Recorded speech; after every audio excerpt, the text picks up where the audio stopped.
Ini menjadi pemahaman paling dasar dari semua kita. Sekali lagi, segala ucapan, segala perbuatan pasti didasari pada tujuan. Hanya satu saja yang mengucapkan sesuatu atau melakukan sesuatu tanpa tujuan. Siapa ini? Orang gila. Selama kita berakal, pasti kita memiliki tujuan. Sedangkan orang-orang yang tidak berakal, orang gila, ketika tertawa, ya dia nggak punya tujuan, tertawa saja. Kita tertawa, ya tujuannya itu adalah ekspresi atas sesuatu yang barangkali bagi kita lucu. Itu adalah wujud ekspresi. Ya. Orang gila ketawa aja, jalan tanpa tujuan. Hari ini ketemu di tempat ini, barangkali besoknya ketemu di Kediri, lusanya ketemu di Lombok Timur, dan begitu seterusnya. Jadi orang gila mengucapkan dan melakukan sesuatu tanpa tujuan. Inilah bedanya dengan orang-orang yang berakal. Dan ini pula yang membedakan kita dari makhluk-makhluk lainnya yang tidak berakal. Kita pasti melakukan, mengucapkan sesuatu karena tujuan. Dan tujuan inilah kelak yang akan menjadi haddun fasil, yang akan menjadi pembeda dari apa yang kita lakukan di hadapan Allah Subhanahu wa Ta'ala. Saya sering mengulang dan mengucapkan, ketika kita melaksanakan sholat berjamaah, kita semua memulai dengan sesuatu yang sama. Kita memulainya dengan takbiratul ihram. Maka pengertian sholat itu apa? Kullu af'alin wa aqwalin muftatahatun bitakbiri wa muftatahatun bitaslim biarkan wa syara'ib makhsusah. Sholat itu adalah perbuatan atau ucapan yang dimulai dengan takbir dan diakhiri dengan salam. Ketika kita sholat berjamaah, kita memulai sholat dengan sesuatu yang sama, dengan takbir, dan kita mengakhirinya dengan sesuatu yang sama, dengan salam. Tetapi nilainya bisa berbeda-beda di hadapan Allah Subhanahu wa Ta'ala. Antum semua datang di tempat ini, berada di tempat yang sama, memulai kajian di waktu yang sama, tetapi nilainya bisa berbeda-beda di sisi Allah Subhanahu wa Ta'ala, tergantung daripada tujuan tadi. Dan hebatnya mizan Allah, hebatnya timbangan Allah Subhanahu wa Ta'ala, jauh lebih canggih daripada timbangan apapun yang ada di dunia ini, bahwa timbangan Allah Subhanahu wa Ta'ala bisa menimbang sesuatu yang tidak tampak. Itulah apa yang ada di dalam hati kita. Ala kulli hal, ini saya sampaikan, jika pada perkara sederhana saja, pada ucapan ataupun perbuatan, pasti ada tujuan yang mendasari kita untuk mengucapkan dan melakukannya. Apalagi pada sesuatu yang begitu besar. Yang saya masukkan dengan sesuatu yang begitu besar di sini adalah penciptaan kita. Ketika Allah Subhanahu wa Ta'ala menciptakan kita, tidak mungkin Allah Subhanahu wa Ta'ala menciptakan kita sia-sia. Maka Allah Subhanahu wa Ta'ala mengecam setiap orang yang menyangka bahwa mereka diciptakan sia-sia. Afahasibtum annama khalaqnakum abatha wa annakum ilaina la turja'un. Apakah kalian menyangka bahwa Allah Subhanahu wa Ta'ala telah menciptakan kalian abatha? Abathanya artinya apa? Sia-sia, tidak ada tujuan. Ini pertanyaan soal ingkari atau soal takriri. Ini pertanyaan untuk menegaskan, atau pertanyaan justru fungsinya untuk mengingkari, bukan untuk pertanyaan. Maka ketika Allah Subhanahu wa Ta'ala bertanya, apakah kalian menyangka bahwa Allah Subhanahu wa Ta'ala telah menciptakan kalian sia-sia, abatha? Maka Allah ingin memberitahukan kepada kita, menegaskan bahwa kita ini tidak diciptakan sia-sia tanpa tujuan. Yang kedua, Allah bertanya di sini tujuannya untuk mengingkari orang-orang yang menyangka bahwa kita diciptakan sia-sia. Lalu pertanyaannya, apa tujuan Allah menciptakan kita? Allah Subhanahu wa Ta'ala telah menjawab sendiri di dalam surat Az-Zariyat, innama khalaqtul jinna wa ma khalaqtul jinna wal insa illa liya'budun. Wa ma khalaqtul jinna wal insa illa liya'budun. Dan tidaklah aku menciptakan jin dan manusia kecuali hanya untuk menyembahku. kecuali hanya untuk beribadah kepadaku. Maka inilah tujuan Allah Subhanahu wa ta'ala menciptakan kita.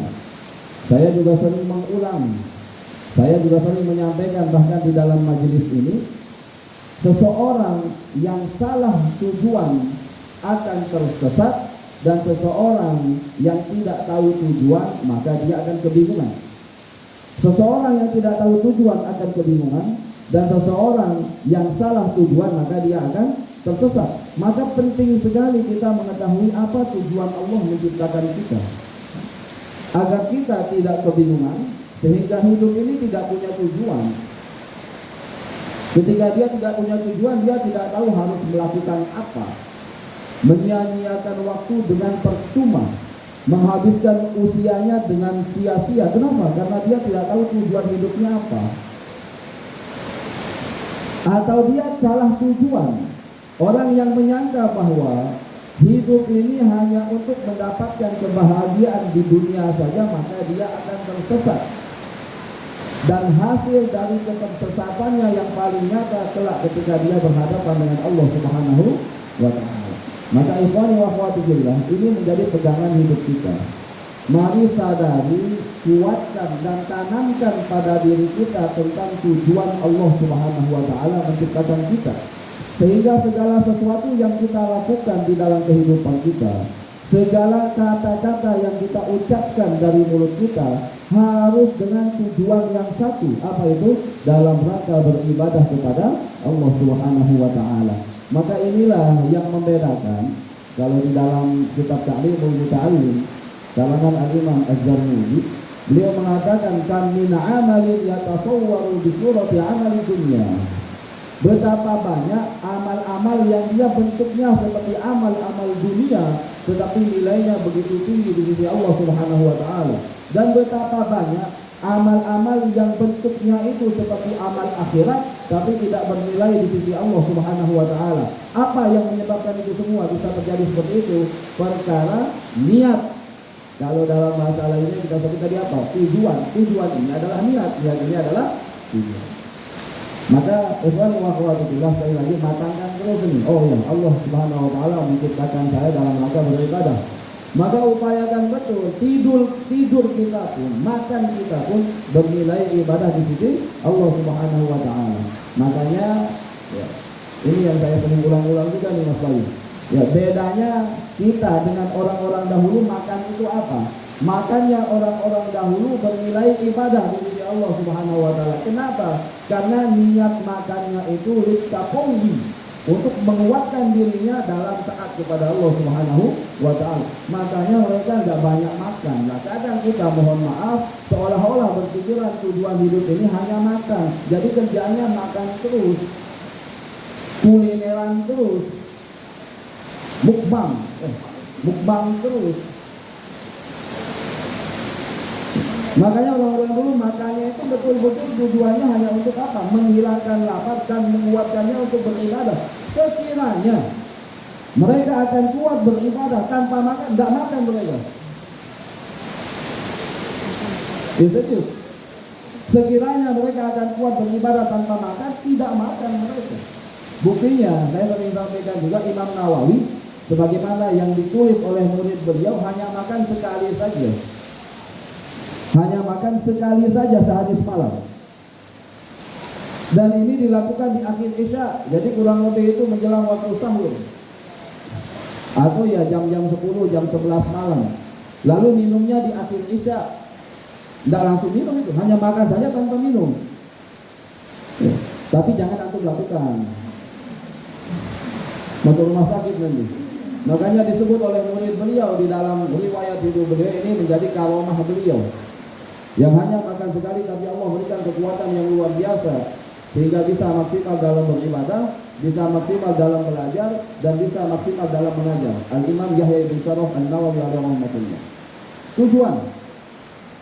Tujuan Allah Subhanahu wa ta'ala menciptakan Anda, saya, dan kita semua adalah dalam rangka beribadah kepada Allah Subhanahu wa ta'ala.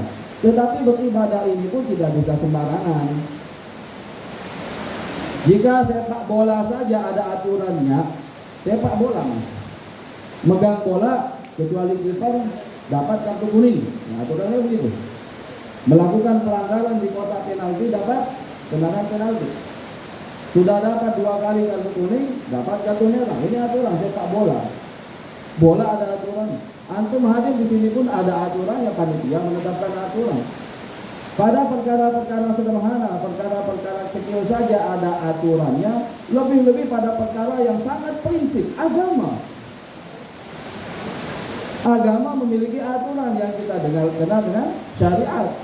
Termasuk secara umum ya, walaupun sebagian ulama membedakan bahwa pokok agama ini 3. Yang pertama adalah akidah, yang kedua adalah syariah, yang ketiga adalah akhlak.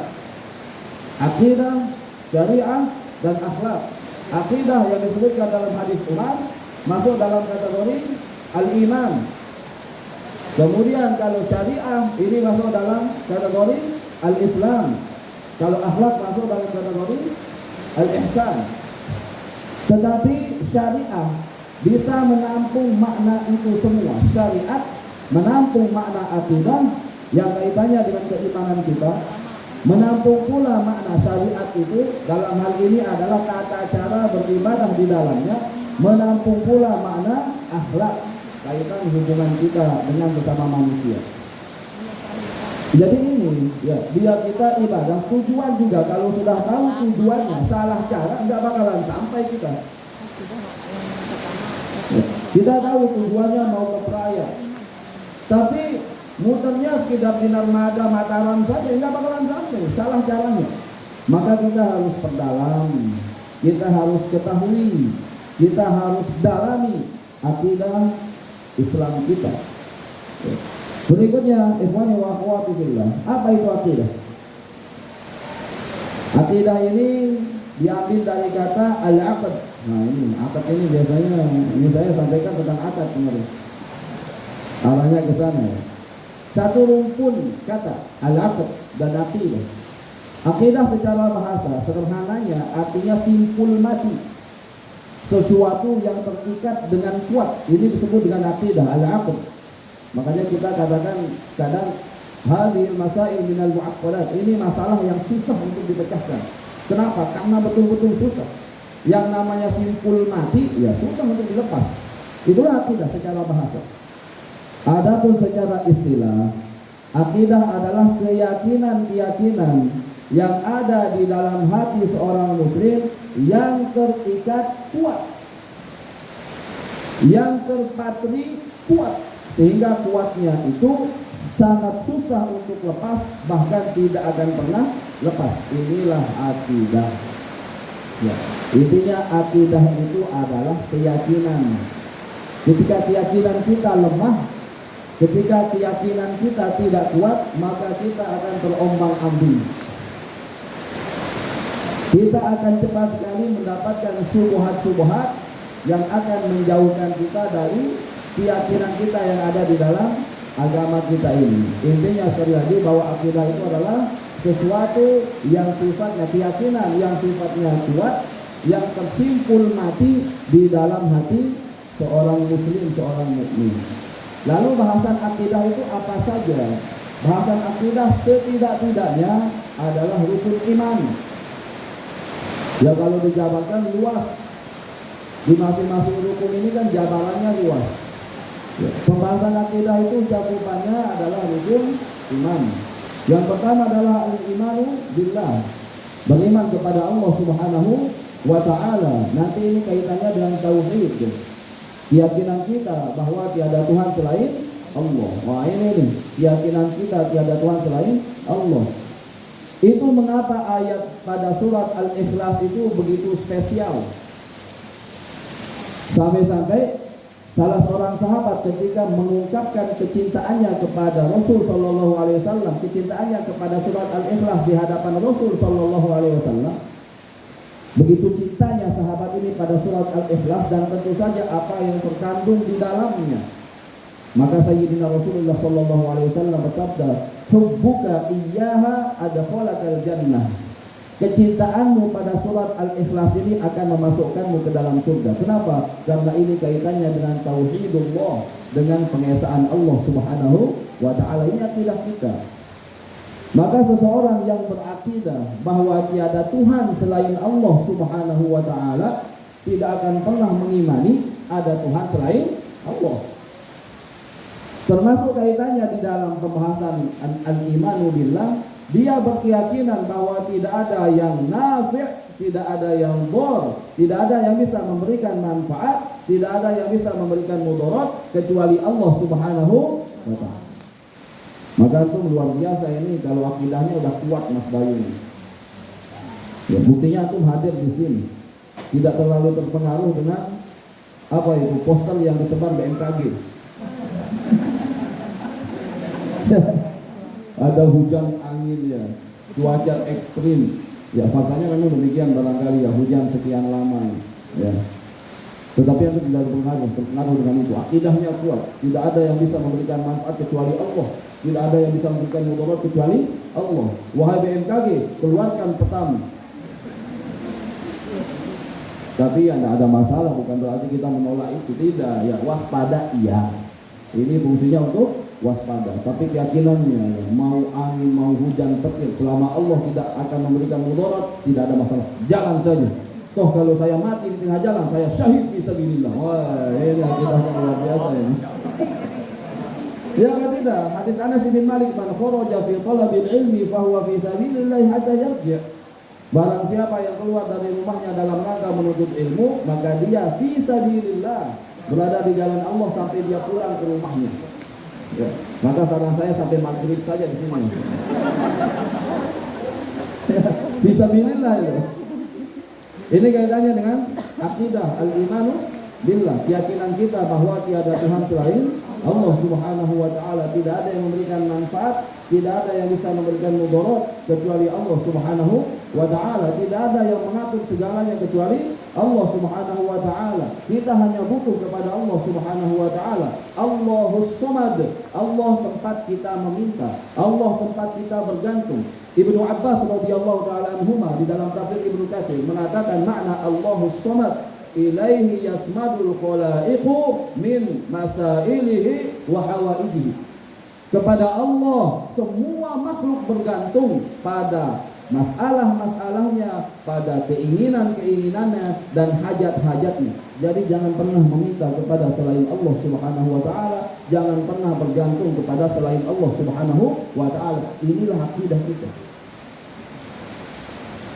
Jangan meminta kepada selain Allah. Untuk bayangkan kita semua ini betul-betul makhluk Allah ini semua berhajat kepada Allah. Semua bergantung kepada Allah. Laulallah, jika bukan karena Allah, kita tidak tahu. Ya, planet yang beredar di orbitnya ini barangkali udah dari dulu slip ban barangkali, atau remblong barangkali, atau salah jalan barangkali, bertabrakan. Ya mobil tabrakan masih bisa diservis, masih bisa diperbaiki lah. Kalau Mars bertabrakan dengan bumi, servisnya gimana nih? Hancur gitu. Coba bayangkan, sejak diciptakan sampai sekarang tidak pernah sekalipun keluar dari orbitnya. Kita ini makhluk butuh semua kepada Allah Subhanahu wa taala. Kita semua butuh. Ya ibadi, dalam hadis kursi Rasul sallallahu alaihi wasallam menyampaikan dari Allah Subhanahu wa taala, Allah Subhanahu wa taala berfirman hadis kursi. Allah berfirman, ya ibadi kullukum dhallun illa man hadaitu fastahduni ahdikum. Wahai hamba-hambaku, kalian semua tersesat kecuali orang-orang yang aku beri petunjuk kepadanya, maka mintalah petunjuk kepadaku. Firman Allah.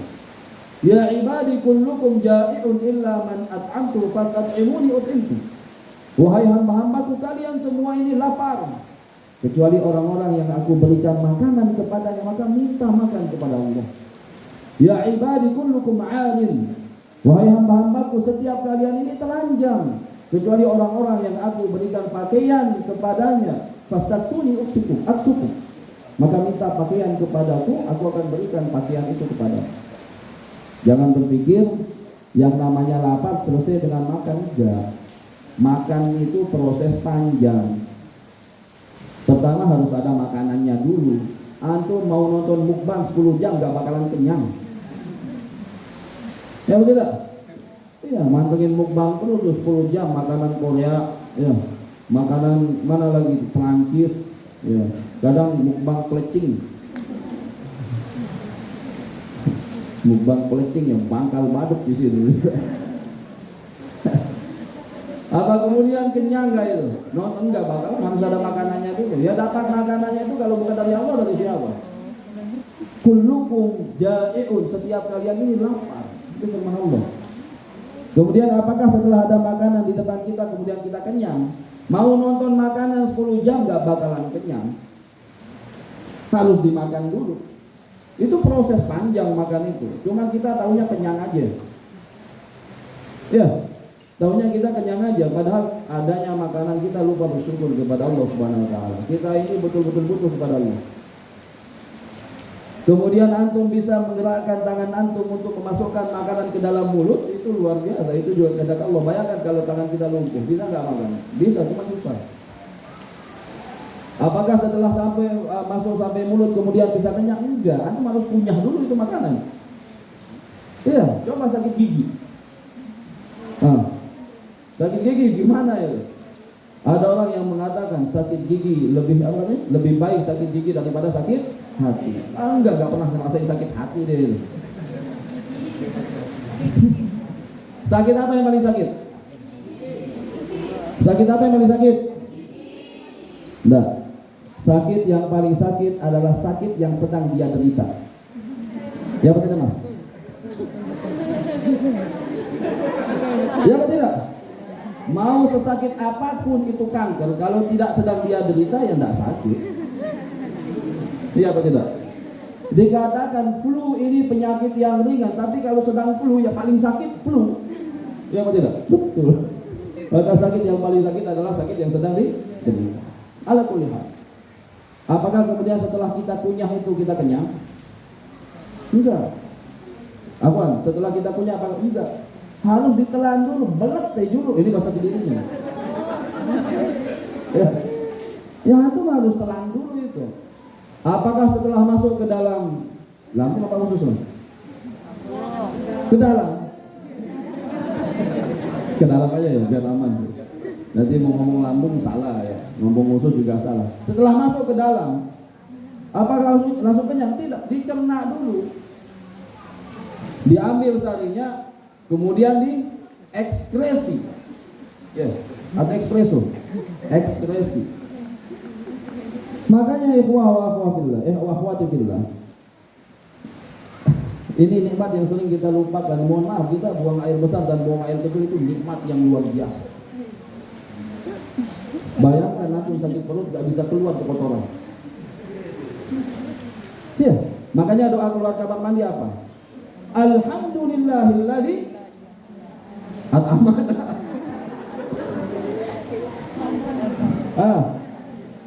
Apa? Alhamdulillahilladzi. Saya jadi lupa Mas. Selain gufronak. Apa? Apa?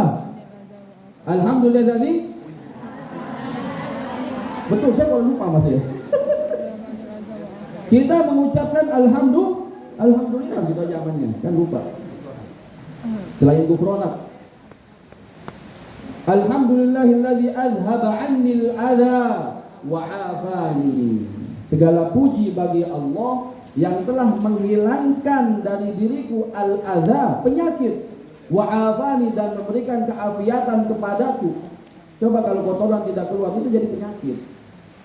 Maka proses makan ini panjang. Ini yang ingin saya sampaikan, betapa butuhnya kita kepada Allah. Ini akidah kita bahwa kita seorang abad. Abad itu artinya apa? Hamba, budak. Kita betul-betul butuh kepada Allah Subhanahu wa taala. Ini akidah kita. Masuk dalam pembahasan al-imanu. Nah, kalau kita sadar Allahus Samad, akidah kita ini bahwa hanya Allah tempat bergantung, jangan pernah menggantungkan harapan kita pada selain Allah Subhanahu wa ta'ala, apalagi pada seseorang yang kita gantungkan harapan tapi tidak memberikan respon sama sekali. Waduh, itu kok jadi nikah lagi kita bahas. Sudah ya. Yang berikutnya masuk dalam pembahasan akidah apa? Imanu bil malaikah. Beriman kepada para malaikat. Kita meyakini bahwa ada makhluk ciptaan Allah Subhanahu wa taala yang disebut dengan malaikat. Yang Allah Subhanahu wa taala berikan mereka tugas-tugas, dan mereka ini para malaikat la ya'sunallaha ma amarahum wa yaf'aluna ma yu'marun. Mereka tidak pernah bermaksiat kepada Allah, tidak pernah menolak perintah Allah Subhanahu wa taala, dan melakukan apa yang selalu diperintahkan, selalu melakukan apa yang diperintahkan oleh Allah Subhanahu wa taala. Kita juga beriman dengan kitab-kitab Allah. Ya, beriman dengan kitab-kitab Allah yang Allah telah turunkan. Dan di antara akidah kita meyakini kebenaran Al-Qur'an dan tidak ada kesalahan sedikit pun di dalamnya. Nah, ini akidah yang perlu kita jaga. Nanti akan masuk syubhat. Wah, Al-Qur'an ini ada yang salah. Al-Quran masih bisa diinterpretasi dengan keterbatasan, tidak bisa. Tidak bisa sembarangan kita menafsirkan Al-Quran, apalagi menafsirkan dengan sesuatu yang jauh. Idza zulzilatil ardu zilzalaha, ada yang melakukan begitu. Jika bumi digoncangkan dengan goncangan yang sangat kuat, oh ini tentang membajak tanah di sawah. Loh. Sudah ya?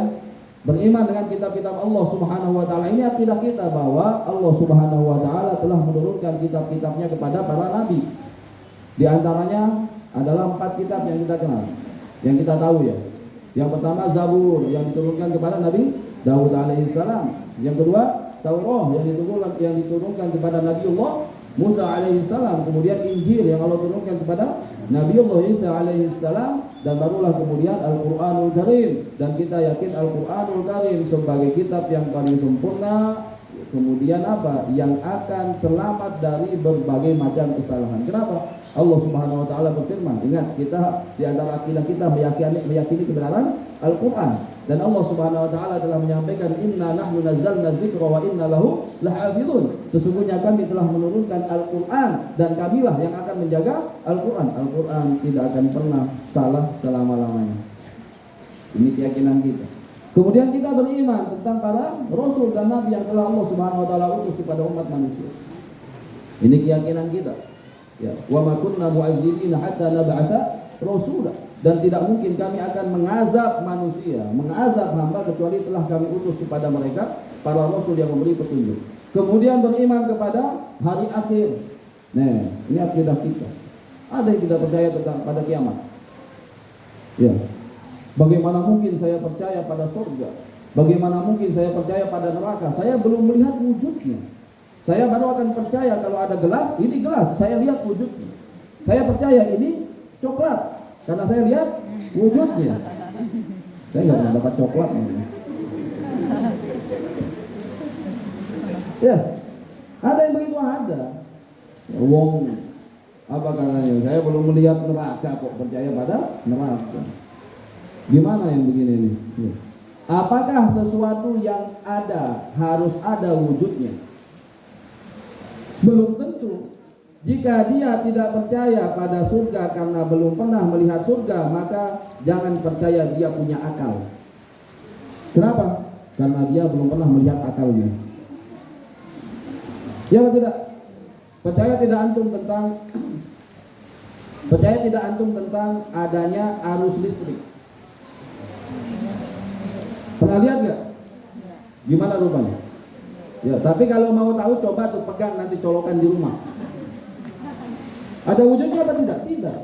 Ayat ada, tanda-tandanya ada, kesetrum kita. Orang dahulu kala percaya pada teorinya Isaac Newton tentang teori gravitasi. Ada nggak yang lihat wujudnya gravitasi itu seperti apa? Tandanya ada apa tidak? Apa? Jatuh benda ke bumi. Maka Allah Subhanahu wa taala zatnya tidak terlihat, tapi ayatihi, ayat-ayatnya banyak yang menunjukkan adanya Allah Subhanahu wa taala. Paham ya?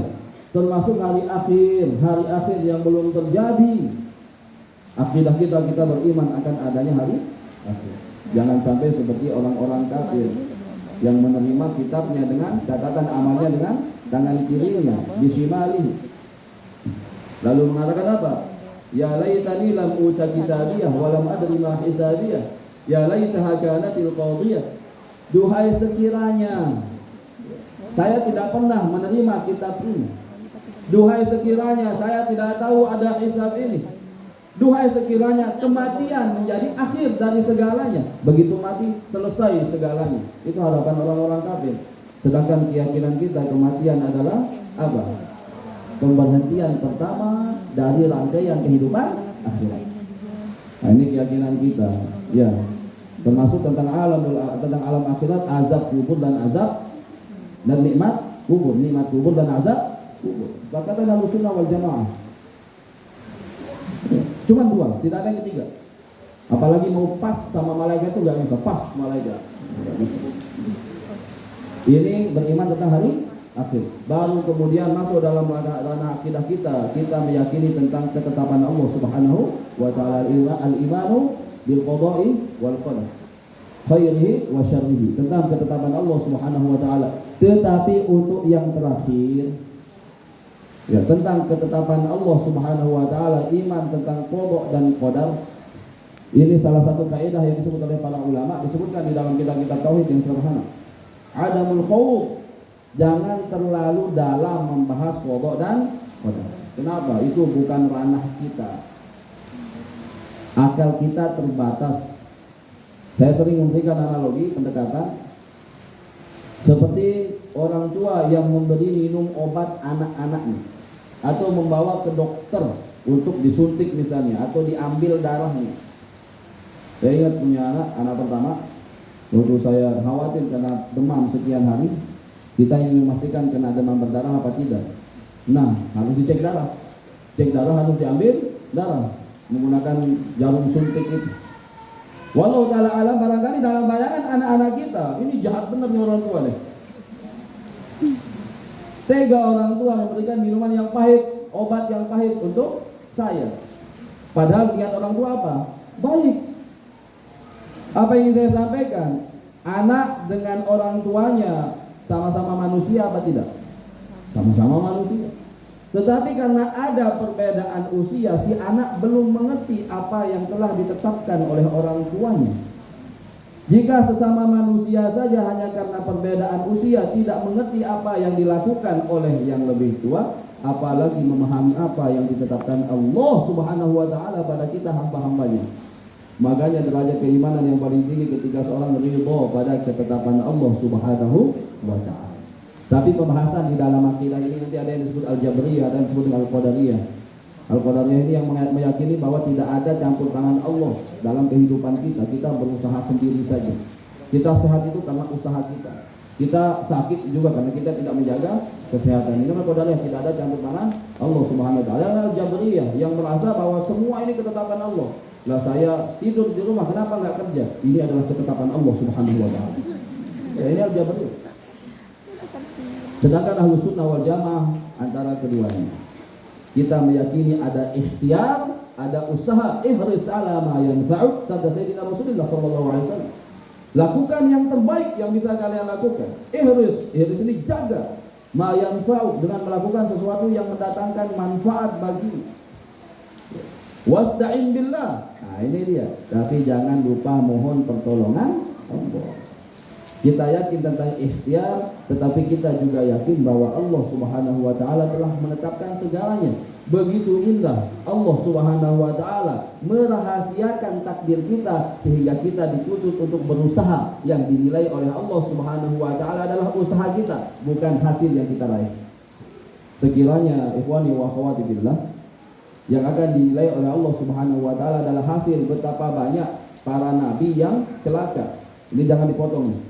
Sekiranya yang dinilai adalah hasil betapa banyak nabi yang gagal, lebih tepat bahasanya yang gagal. Kenapa? Rasul menggambarkan hari kiamat nanti ada nabi-nabi yang bersama 10 orang umatnya, ada yang bersama 1 orang umatnya, bahkan ada nabi yang tidak jalan bersama umatnya. Apakah nabi ini gagal? Tidak, karena yang dinilai oleh Allah Subhanahu wa taala adalah ikhtiar, adalah usaha kita. Inilah bagian dari apa yang kita kenal dengan akidah. Ya. Jadi kita perlu tahu, dan pembahasannya panjang. Tentang Allah saja banyak yang harus kita dalami. Tentang para malaikat banyak yang harus kita dalami.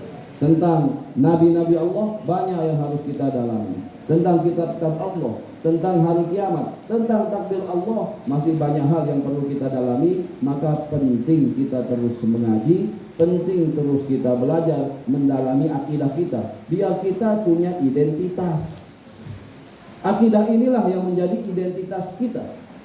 Jadi kita tahu kita berada di atas apa, kita berpegangan dengan apa, berpegang teguh dengan apa. Jangan bingung mau pegang, jadi gampang masuk semua A. Berikutnya termasuk dalam pembahasan akidah adalah keyakinan kita bahwa satu-satunya agama yang benar adalah agama Islam. Ini tidak bisa ditawar.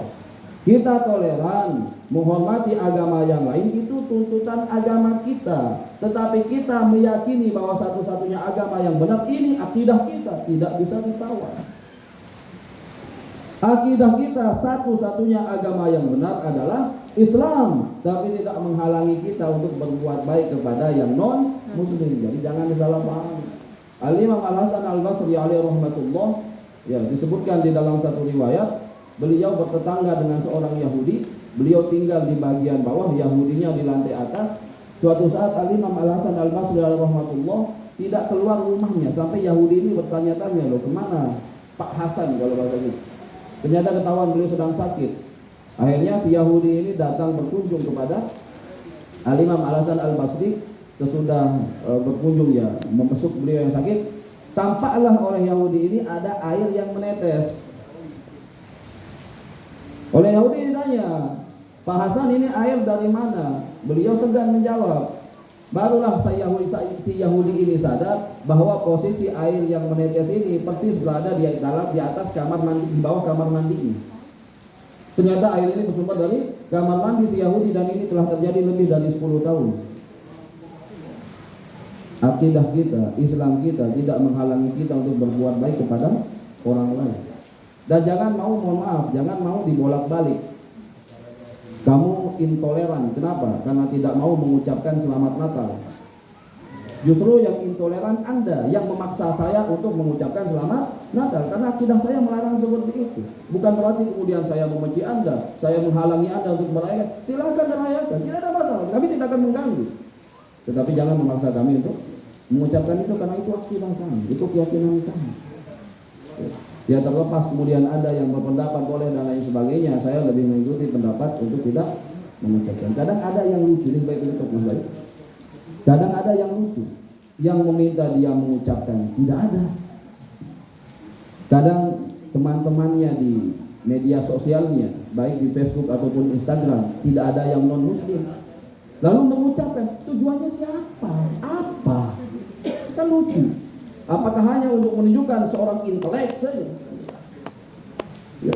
Jadi pegang teguh akidah kita.